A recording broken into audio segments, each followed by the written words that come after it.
Assalamualaikum warahmatullahi wabarakatuh. Selamat datang kembali di channel Mami Amel.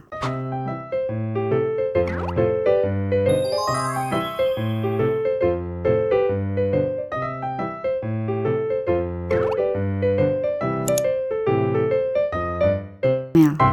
Oke, baik sahabat Mamel, hari ini aku sudah berada di salah satu tempat wisata botani ya di Bogor, yaitu Kebun Raya Bogor yang beralamat di Jalan Insinyur Haji Juanda nomor 13 Paledang, Kecamatan Bogor Tengah, Kota Bogor, Jawa Barat. Atau sobat Mamel tinggal akses aja melalui Google Maps ya. Untuk sahabat Mamel yang mencari tempat liburan tidak jauh dari ibu kota dengan udara sejuk, pemandangan yang hijau dan menyegarkan mata, ini bisa menjadi salah satu destinasi yang bisa dikunjungi ya, untuk menghilangkan kejenuhan karena aktivitas hariannya. Nah, ini aku sampaikan sedikit informasi tentang Kebun Raya Bogor ini.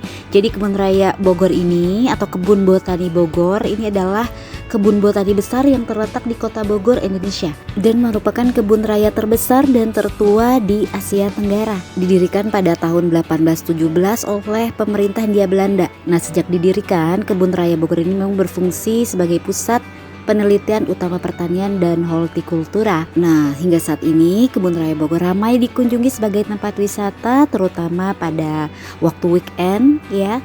Selain itu, Kebun Raya Bogor saat ini memiliki beberapa lokasi wisata yang menarik, Sobat Mamel. Nah, pertama itu ada Taman Durian, kemudian Taman Nepenthes, ada Geria Anggrek seperti yang aku masuki sekarang ini. Jadi di dalamnya tuh ada berbagai macam jenis anggrek dan ada tanaman yang lainnya tentunya mungkin dengan habitat yang sama. Ada Taman Astrid, kemudian ada ekodom, taman kopi, taman akuatik, taman anggrek hitam dan sebagainya. Nanti kita coba masukin satu-satu aja. Nanti semoga waktunya cukup ya Sobat Mamel, karena aku nggak kebagian kendaraan yang disewakan untuk kita bisa mengitari lokasi yang ada di Kebun Raya Bogor ini. Nah, jadi kita nanti jalan kaki aja ya gitu. Oke, jadi sesuai dengan namanya, Geria Anggrek ini menjadi tempat mengoleksi berbagai jenis anggrek sekaligus tempat riset, konservasi dan wisata. Adapun berbagai anggrek yang disimpan terutama spesies asli serta hasil silangan dan hibrida. Seperti yang dikatakan Kepala Badan Riset dan Inovasi Nasional atau BRIN Laksana Trihandoko, bahwa Geria Anggrek dapat menampung kira-kira 800 suku dan 4.000 marga dengan sebanyak lebih dari 10.000 tanaman. BRIN itu adalah sebuah institusi yang mengoperasikan Kebun Raya Bogor ini. Kalau sahabat Mamel mau tahu, luas dari Kebun Raya Bogor ini sendiri sekitar 87 hektar dan memiliki 15.000 jenis koleksi pohon dan tumbuhan. Oke sahabat Mamel, ini ada tanaman Pothos ovatifolius ya. Jadi tanaman ini asal Filipina nih, merambat, bagus kan? Kemudian tadi ada jenggot musa.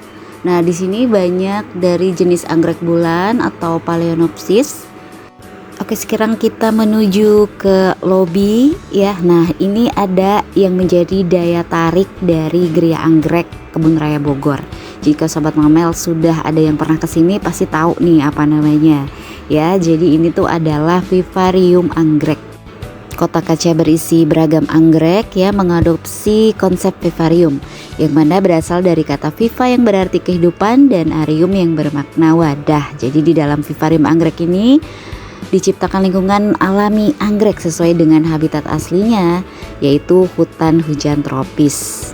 Total umum ada 18 jenis anggrek yang menghuni kotak kaca yang berukuran cukup besar ini. Nah, selain dari jenis anggrek tadi, ada juga tanaman lain yang menjadi pemanis seperti philodendron, syngonium, nepenthes. Nah, sehingga pemandangan dalam kotak kaca ini mengingatkan pada panorama hutan hujan tropis.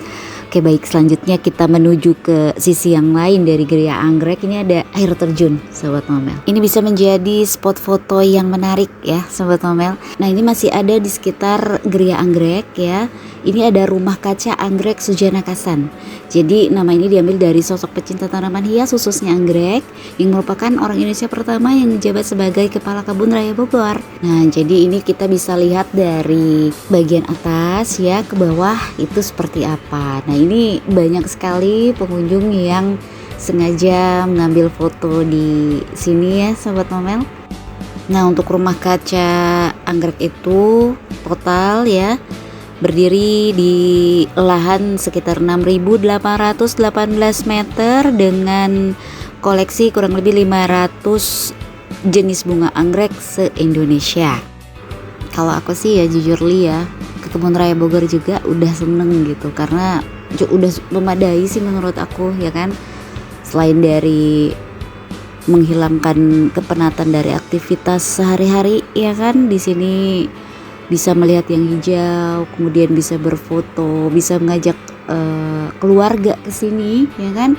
Terus ini juga bisa mengedukasi ya Sobat Mamel. Jadi banyak di sini tanaman yang mungkin malah langka ya, seperti tanaman bunga bangkai itu kan merupakan tanaman yang menjadi daya tarik di Kebun Raya Bogor ini. Nanti kita lihat apakah bunga bangkai ini sedang berbunga ya.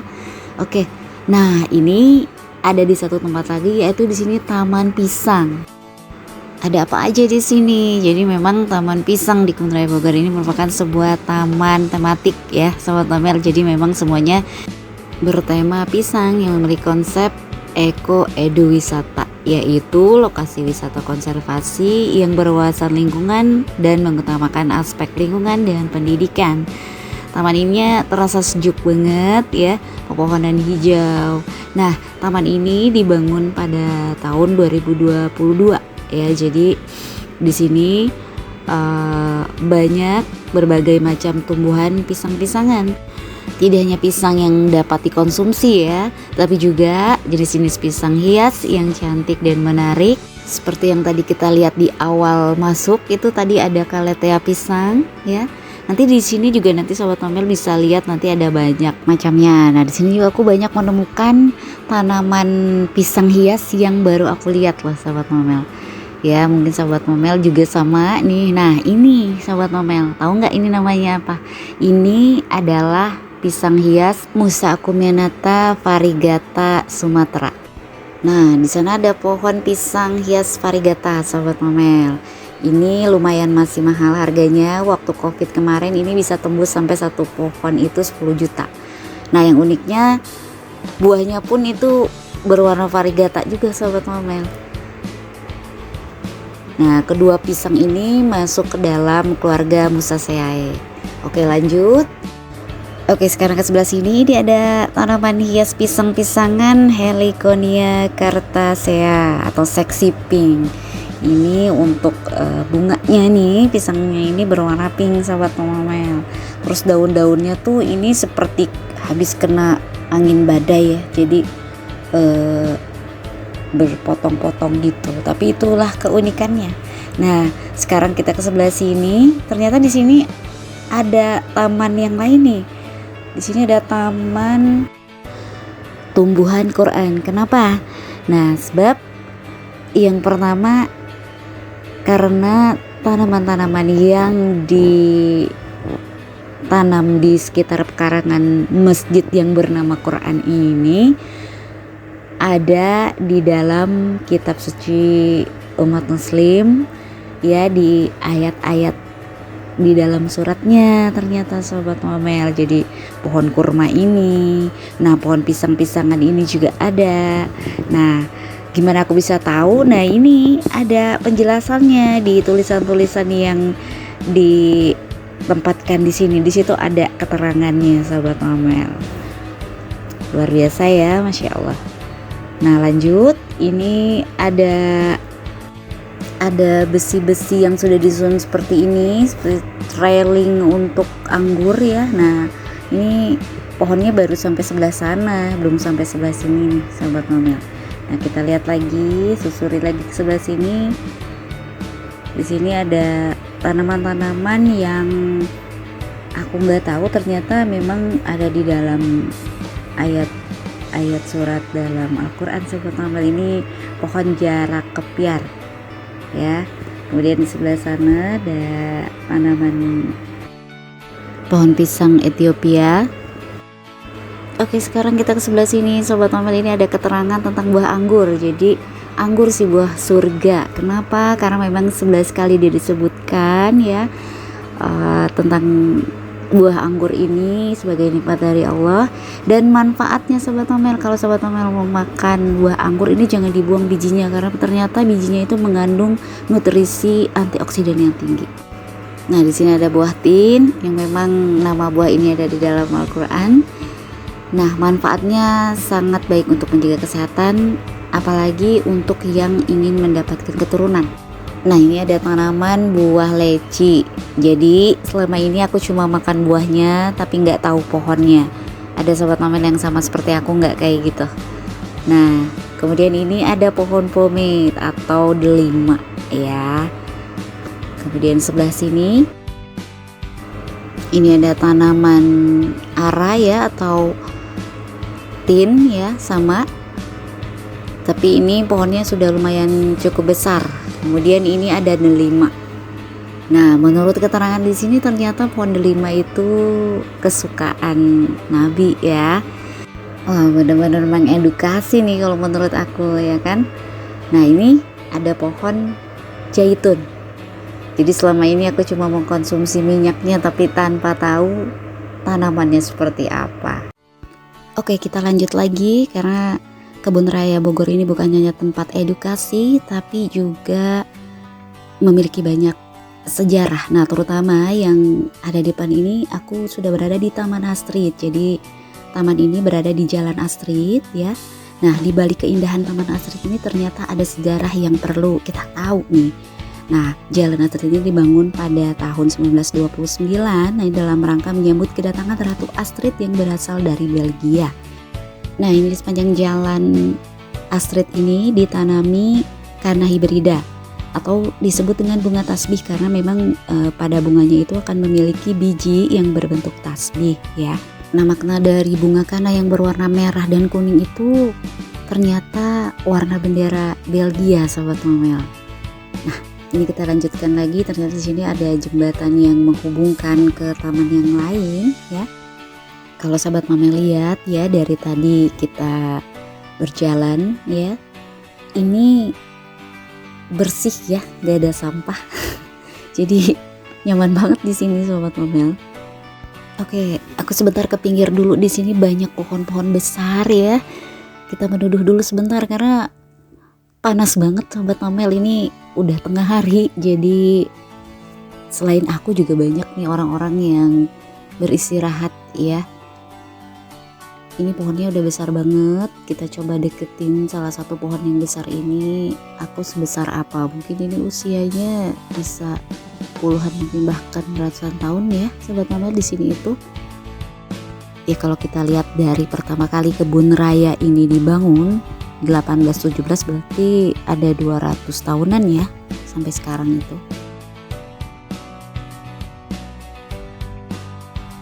Oke, sekarang kita lanjut lagi aja deh ya. Gak apa-apa, kita tetap berjalan kaki ya. Oke, nah sekarang aku sudah berada di Monumen Kelapa Sawit, sobat mamel. Di sini kita bisa lihat informasinya. Jadi memang pertama kali plasma nutfah sebagai nenek moyang kelapa sawit Indonesia yang ditanam tahun 1848 di Kebun Raya Bogor ini. Nah, sampai sekarang telah melahirkan 11 juta hektar kebun kelapa sawit mulai dari Aceh sampai dengan Papua. Yang pembudidayaan kelapa sawit sampai dengan berkembangnya sekarang di tangan para ahli-ahli genetika secara lintas generasi, manfaatnya telah dirasakan. Tidak hanya masyarakat Indonesia yang menikmati, masyarakat dunia pun ikut menikmati multi manfaat dari sawit ini sebagai minyak nabati utama dunia. Oke, sobat mamel, ini ada tanaman tumbang yang memang dibiarkan seperti ini ya, sebagai keberlanjutan ekosistem ternyata. Oh, di ujung sana ada jembatan merah sobat mamel yang sudah tidak difungsikan karena udah rusak ya. Jadi sebenarnya ada mitos tentang jembatan merah ini. Jadi kalau pasangan kekasih melewati jembatan ini maka akan putus. Jembatan ini berdiri di atas aliran Sungai Ciliwung sepanjang 20 meter. Nah, ini ada papan informasinya. Jadi benar ya, tadi tuh sengaja dibiarkan seperti itu karena pada saat pohon mati dan lapuk memainkan peran penting dalam ekosistem lingkungan yang pada akhirnya juga akan membantu keseimbangan ekosistem tumbuhan dan binatang di sekitarnya. Nah, di sini ada tanpa makam keramat juga sobat mamel, jadi ada sebagian masyarakat juga yang berziarah ke situ ya. Oke, Sobat Momel, kita lanjut lagi perjalanannya. Nah, di sini banyak sekali jenis tanaman hingga pepohonan tua. Nah, salah satunya adalah pohon jodoh. Oke, kita bergeser ke sebelah sini. Jadi, kenapa dinamakan pohon jodoh? Konon terdapat mitos sebagai asal-usul keberadaan pohon ini. Jadi, siapa saja yang singgah datang ke pohon jodoh ini dipercaya dapat langgeng atau awet. Nah, kalau Sobat Momel lihat, bentuk pohon ini tampak seperti pasangan yang tidak mau terpisahkan sehingga dinamakan pohon jodoh. Nah, disebut pohon jodoh juga karena apa? Dua pohon ini yakni meranti dan beringin putih yang posisinya berdekatan. Oke, lanjut, ini kita sudah berada di jembatan Surya Lembayung. Jadi ini jembatan yang ketiga yang kita lalui. Tadi jembatan merah ya, kemudian tadi ada jembatan yang temboknya berwarna putih sebelum tadi monumen sawit, dan kemudian ini yang ketiga jembatan Surya Lembayung. Jembatan ini menghubungkan ujung hilir Taman Sujana Kasan. Jadi nanti ada di depan ya, atau Taman Bineka, dengan letak posisi pohon jodoh yang tadi. Sebenarnya jembatan ini bukan sebuah jembatan istimewa, hanya saja jembatan ini memang dibangun untuk mempermudah pengunjung yang memakai kendaraan mobil atau melintas dari barat ke timur atau sebaliknya. Oke, nah ini aku sudah sampai di lokasi pembibitan reintroduksi tumbuhan langka. Reintroduksi tumbuhan merupakan kegiatan untuk memulihkan keberadaan tumbuhan dari kepunahan.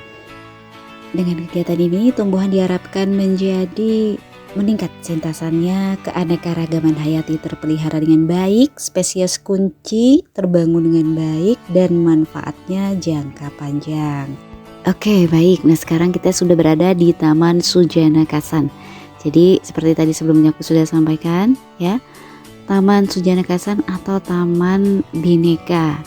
Jadi tempat ini menyajikan suasana alam yang sejuk, dikelilingi oleh pepohonan rimbun. Nah, ada pula yang menarik, di sini ada replika Garuda Pancasila dari beragam tanaman beraneka warna. Jadi taman ini baru selesai direvitalisasi, sudah dibuka kembali untuk umum sejak 14 Agustus tahun lalu ya. Nah, ini akan tampak bentuk dari Garuda Pancasila-nya kalau kita lihatnya dari kejauhan, karena kalau dari deket ini pasti nggak kelihatan. Atau kalau Sobat Momel ada yang punya drone, nah ini bisa digunakan, kita jadi bisa lihat dari atas persisnya seperti apa ya. Oh ya, untuk Sobat Momel yang akan berkunjung ke Kebun Raya Bogor, ini akan perlu mengetahui jam operasionalnya. Jadi di weekday Senin sampai dengan Jumat itu buka dari jam 8 pagi sampai dengan jam 4 sore dengan harga tiket masuk 15.500. Kemudian untuk weekend itu buka dari jam 8 sampai dengan jam 4 sore dengan tiket masuk 25.500. Oke, ini aku sudah berada di salah satu taman tempat edukasi yang ada di Kebun Raya Bogor, yaitu Taman Obat. Taman ini dibangun sebagai bentuk keikutsertaan Kebun Raya Bogor dalam melestarikan warisan leluhur bangsa mengenai pemanfaatan tumbuhan sebagai bahan pengobatan tradisional.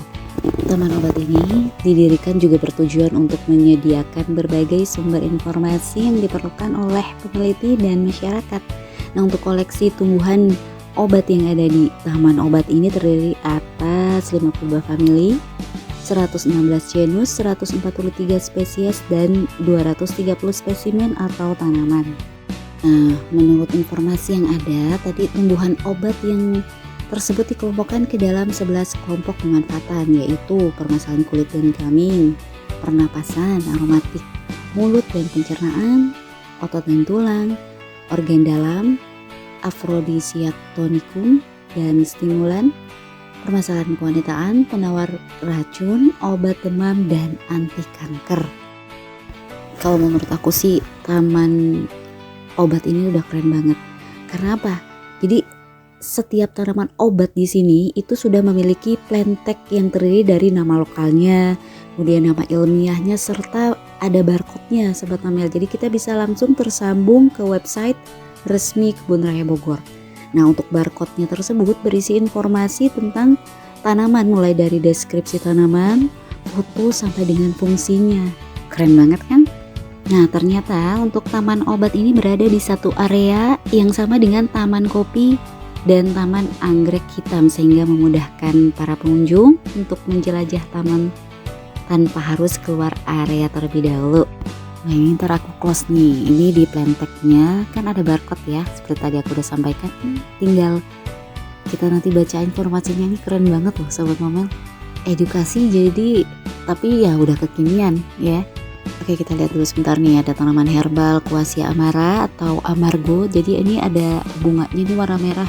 Terkadang orang memanfaatkan untuk tanaman hias tapi ternyata manfaatnya luar biasa untuk kesehatan, bisa antiseptik, anti kanker, kemudian penyakit usus dan sebagainya, pokoknya masih banyak lagi. Sobat Momel yang mau tahu udah kesini aja deh ya, aku nggak bisa sebutin satu-satu juga nih ya kan, terlalu banyak banget. Nah oke, aku sudah sampai di ujung taman obat, jadi kita langsung aja untuk arah pulang. Nah ada beberapa taman juga yang sedang direnovasi, jadi kita nggak bisa masukin. Nah karena ini sudah menjelang sore Sahabat Momel, untuk perjalanan ke sini waktunya lumayan nih aku ya kan, ada 3 jam ya kan. Nah jadi cukup di sini dulu ya Sobat Momel. Jadi kalau Sahabat Momel masih penasaran ada apa di Kebun Raya Bogor ini, jadi kunjungi aja, tadi sudah aku sampaikan untuk lokasi dan jam operasionalnya. Terima kasih sudah menyimak video aku sampai dengan selesai. Mohon maaf jika ada kekurangan dan kesalahan dalam penyampaian. Jika menyukai video ini silahkan like, komen, dan subscribe, share juga ke teman-teman dan orang-orang terdekat kamu. Tekan tombol notifikasi agar selalu mendapatkan video terupdate dari channel ini. Dukung terus channel ini ya, agar aku semakin semangat untuk membuat konten buat kalian. Terima kasih untuk Sobat Momel yang sudah subscribe, follow juga IG Amel Plan. Sampai berjumpa kembali di video selanjutnya. Assalamualaikum.